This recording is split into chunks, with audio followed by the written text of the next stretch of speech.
好多中年父母都陷入咗一個百思不解嘅詭異死局。明明自己半生辛勞，一切奔波、節儉、忍耐、付出，全部都係為咗個仔女，從未虧待佢哋物質，盡心盡力供書教學，將最好嘅一切都留俾下一代。可偏偏踏入青春期之後，曾經貼心黏人、聽話懂事嘅細路，會一夜之間變得陌生、冷漠、對立、叛逆。你越係苦心勸導、嚴格管教、嘮叨提醒，佢哋就越係封閉自己，對你發脾氣，刻意對抗，不願溝通。最令人心酸嘅係，好多35歲到50歲嘅父母，耗盡心力養大個仔女，最後換來嘅唔係體諒同感恩，反而係日漸疏遠嘅關係，無休無止嘅爭吵，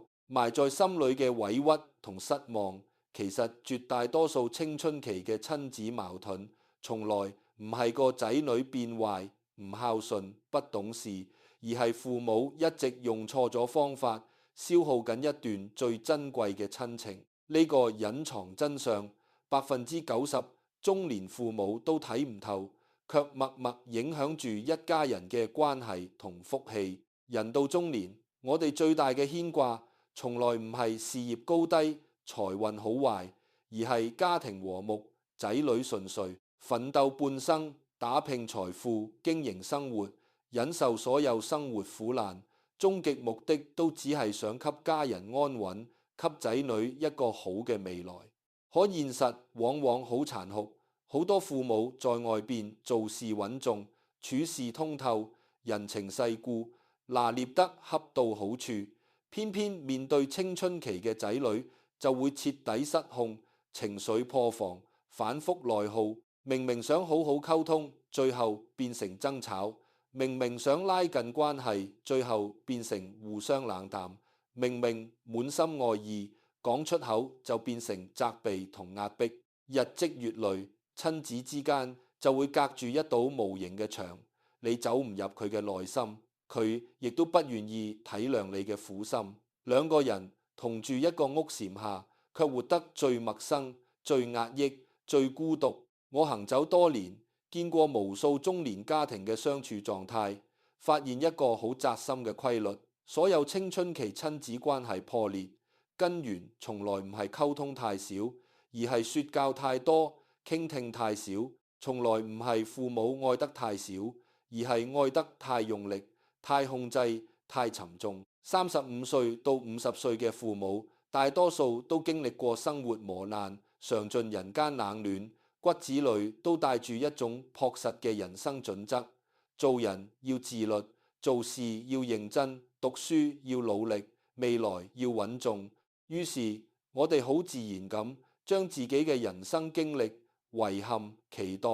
全部投射喺仔女身上。我哋以為嚴格係負責，嘮叨係關心，管束係保護，卻忽略咗青春期嘅孩子早已經唔係事事依賴、全然聽話嘅細路。12歲到18歲係一個人一生之中最特殊、最敏感、最矛盾嘅階段。呢個年紀嘅少年，身體快速發育，心智逐漸成熟，自我意識全面覺醒。佢哋開始有自己嘅思想、自己嘅價值觀、自己嘅情緒世界，更加有強烈嘅獨立欲同尊嚴感。佢哋唔再渴望父母全方位嘅保護，反而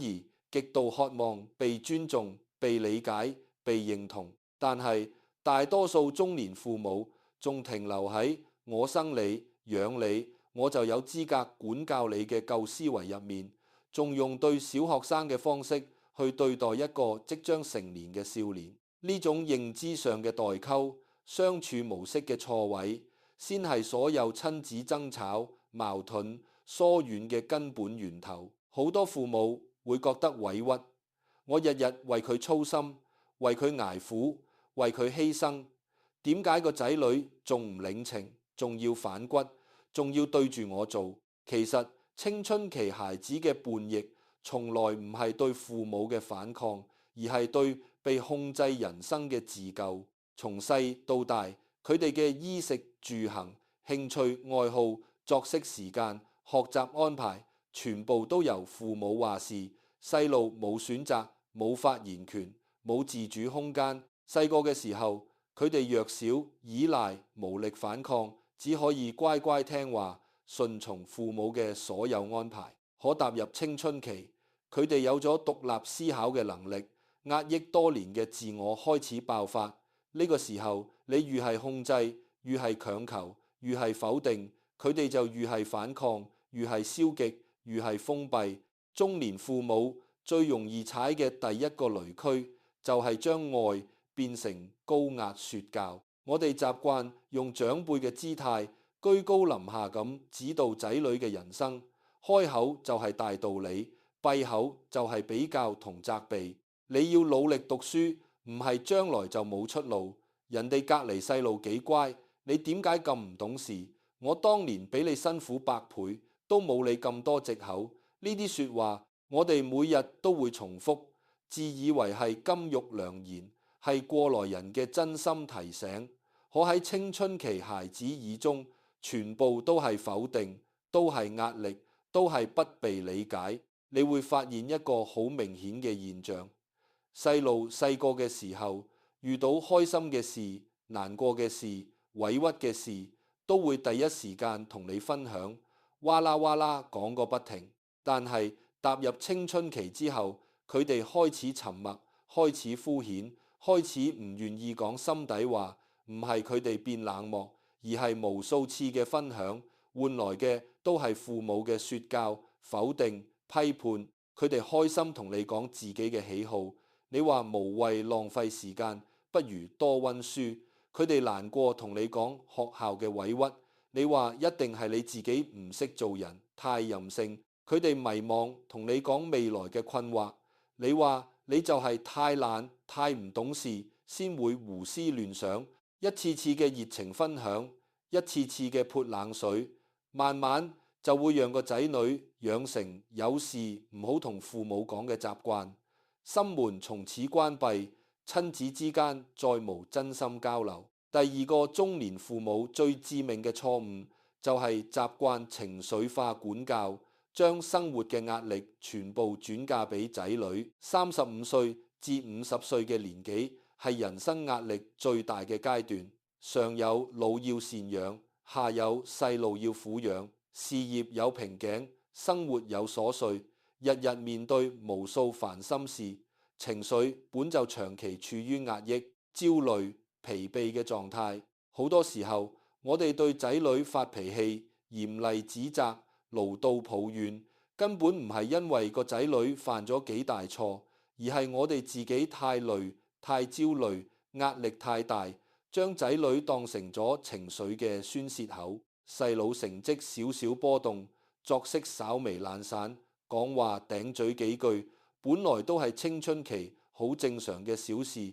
可處於焦慮狀態嘅父母就會無限放大呢啲問題，瞬間情緒爆炸，大發雷霆，翻舊賬，講狠話，否定佢哋所有付出。發完脾氣之後，我哋又會暗自後悔，心生愧疚，覺得自己太激動。可下一次遇到問題，依然重蹈覆轍。日復一日，孩子就會慢慢認定父母嘅愛係有條件嘅，只有我足夠優秀、足夠聽話，先配得到父母嘅溫柔。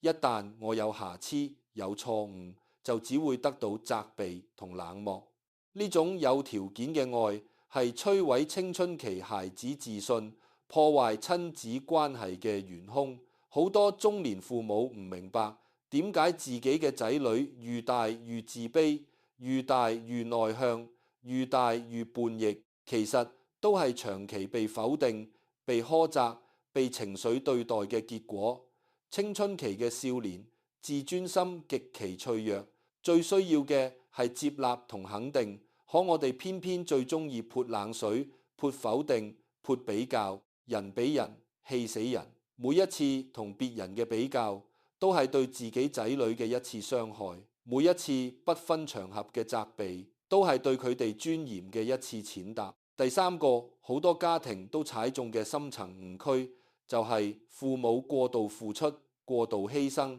用自我感動式付出綁架仔女嘅人生。好多中年父母為咗仔女放棄自己嘅愛好，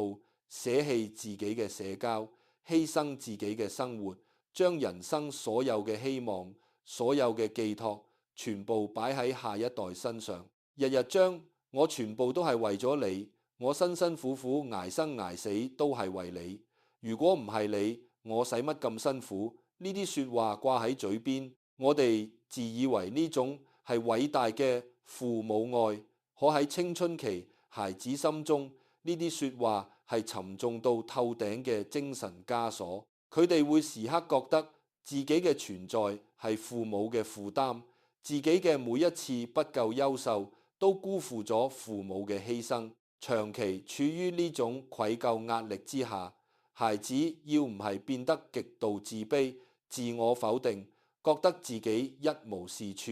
要唔係徹底叛逆、擺脫束縛，用冷漠同對抗來逃離呢種窒息嘅愛。太多親子矛盾，表面睇係孩子叛逆不聽話，實質係孩子承受唔住過重嘅期待，選擇咗消極反抗。仲有一個好容易被忽略嘅真相，青春期嘅矛盾從來唔係突然爆發，而係長期積壓嘅結果。冇任何一個細路會一夜之間變得冷漠叛逆，所有嘅對立，所有嘅疏遠，所有嘅不溝通，都係日積月累嘅失望堆積而成。細個嘅時候，佢哋依賴你、信任你、崇拜你，覺得父母係世上最親最可靠嘅人。可隨住年齡增長，一次次嘅不被理解，一次次嘅被否定，一次次嘅被控制，一次次嘅情緒傷害，慢慢磨盡咗佢哋對你嘅信任同依戀。等到踏入青春期，自我意識覺醒，所有積壓嘅情緒一次性爆發，就變成咗父母眼中變壞、叛逆、不孝順嘅樣子。身為35歲到50歲嘅父母，我哋一定要認清一個事實：青春期嘅管教從來唔係管，而係引；從來唔係說，而係聽。細路小時候認知尚未成熟，三觀尚未建立，自控能力薄弱，需要父母嚴格管教，全方位引導。可當佢哋踏入青春期，心智逐漸獨立，有自己嘅思維同判斷，呢個時候愈嚴格管束，愈強行控制，矛盾就愈激烈，關係就愈疏遠。真正高級嘅親子相處係學會退後一步，溫柔接住。呢個階段嘅孩子會有好多不成熟嘅想法，會有反覆無常嘅情緒，會有短暫嘅懶散同迷惘。呢啲都係成長必經嘅過程。唔需要過度放大，唔需要過度焦慮，更加唔需要立刻制止、嚴厲批評。作為過來人，我哋可以俾建議、俾引導、俾包容，但千祈唔好俾壓力、俾控制、俾否定。你要明白，你養嘅唔係一個永遠聽話嘅工具人，而係一個獨立、有思想、有情緒、有尊嚴嘅獨立個體。好多父母擔心，我唔嚴格管佢，佢就會放縱墮落、荒廢學業、行差踏錯。其實真正能夠約束一個人嘅，從來唔係外在嘅管教，而係內心嘅認同同自律。一個被理解、被尊重、被接納嘅孩子，先會願意聽從父母嘅建議。一個長期被否定、被壓抑、被控制嘅孩子，只會一心逃離父母嘅管束。就算表面聽話，內心都係抗拒同抵觸，陽奉陰違，消極擺爛。中年父母最需要修煉嘅，從來唔係管教孩子嘅手段，而係管理自己嘅情緒。我哋要明白，生活嘅壓力、工作嘅煩惱、人生嘅遺憾，都係自己嘅人生課題，唔應該轉嫁俾下一代。仔女有佢自己嘅人生，自己嘅成長節奏，自己嘅磨難同考驗。我哋可以做守護者，但唔可以做掌控者。你越係心平氣和，家庭就越溫和；你越係懂得包容，孩子就越懂事；你越係願意傾聽，親子關係就越親密。仲有一個好現實嘅道理，所有親子矛盾嘅化解，前提都係父母願意放下長輩嘅架子。好多爭吵之所以無休無止，就係因為父母永遠覺得自己係對嘅，永遠唔願意認錯，永遠居高臨下。孩子頂嘴就係叛逆，自己發脾氣就係為佢好。孩子有不同意見就係不懂事，自己嘅強行安排就係為佢着想。呢種不對等嘅相處模式，永遠化解唔到矛盾，只會不斷加深隔閡。其實青春期嘅孩子最渴望嘅，從來唔係父母嘅物質補償，而係父母嘅理解、尊重同認同。當佢哋分享喜好嘅時候，唔好急住否定，試住接住佢嘅熱愛。當佢哋出現失誤嘅時候，唔好急住指責，試住包容佢嘅不成熟。當佢哋情緒低落嘅時候，唔好急住說教，試住安靜陪伴，耐心傾聽。你會發現，一旦你放下控制，放下說教，放下偏見，孩子即刻會卸下防備，願意同你溝通，願意同你交心，願意聽從你嘅引導。人到中年，慢慢就會睇透，人生最大嘅成功，從來唔係賺幾多錢，做幾大事業，而係家庭和睦，親子情深，仔女安康。錢財名氣、功名利祿都係身外之物，生不帶來，死不帶去。可親子關係、家庭溫暖，先係陪伴我哋一生嘅底氣同福氣。好多人奮鬥半生，換來一身財富，卻換唔返一對親密無間嘅仔女。晚年孤獨，關係疏遠，先發現所有打拼都失去咗意義。青春期係孩子成長嘅轉折點，更加係父母修行嘅關鍵期。呢段時間嘅相處模式，直接決定咗往後10年、20年嘅親子關係，亦都決定咗一個家庭嘅氣場同運勢。溫和嘅家庭養出懂事嘅孩子，焦慮嘅家庭養出叛逆嘅孩子，包容嘅家庭養出自信嘅孩子，壓抑嘅家庭養出自卑嘅孩子。從來冇叛逆嘅孩子，只有唔識得變通嘅父母；從來冇疏遠嘅親情，只有不當嘅相處。我哋總係急住教孩子點樣做人，點樣做事，點樣奮鬥，卻忘記咗自己都需要不斷成長。做父母唔係一生下來就懂，而係一世修行。30歲嘅父母靠本能養育，40歲嘅父母靠通透修行。人到中年，要慢慢學會放下焦慮，放下控制，放下期待，接受孩子嘅平凡，接受佢哋嘅不完美，接受佢哋有自己嘅人生軌跡。每一個叛逆嘅青春期少年，心底都住住一個渴望被理解嘅細路。佢哋嘅對抗係想證明自己嘅獨立，佢哋嘅冷漠係保護自己嘅脆弱，佢哋嘅沉默係累咗唔想再爭辯。作為父母，我哋不必強求孩子事事順從，樣樣優秀，只需用溫柔代替嚴厲，用傾聽代替說教，用包容代替苛責，用陪伴代替控制。你要相信，親子之間從來冇解唔開嘅矛盾，只有不願改變嘅相處方式。當你開始收住脾氣，減少說教，學會尊重，懂得共情，屋企嘅爭吵會慢慢變少，氣氛會慢慢變暖，孩子嘅狀態都會越來越好，叛逆會慢慢退去，成熟會慢慢到來。而親子之間嘅溫情同信任會成為孩子一生嘅底氣，亦都會成為中年人最珍貴嘅慰藉。人到中年，閱盡千帆，終於明白，最好嘅家庭教育從來唔係嚴格管教、高壓培養，而係父母情緒穩定，家庭氣氛溫柔，親子彼此體諒。不必逼孩子成為你想象中嘅優秀模樣。每一個人都有自己嘅花期，自己嘅節奏、自己嘅人生。我哋半生奔波，只願仔女心智健全、性格陽光、善良正直、平安順遂。呢啲遠比成績、名利、優秀更加重要。放下執念，溫柔陪伴，先係中年父母最高級嘅修行，亦都係一個家庭最長遠嘅福澤。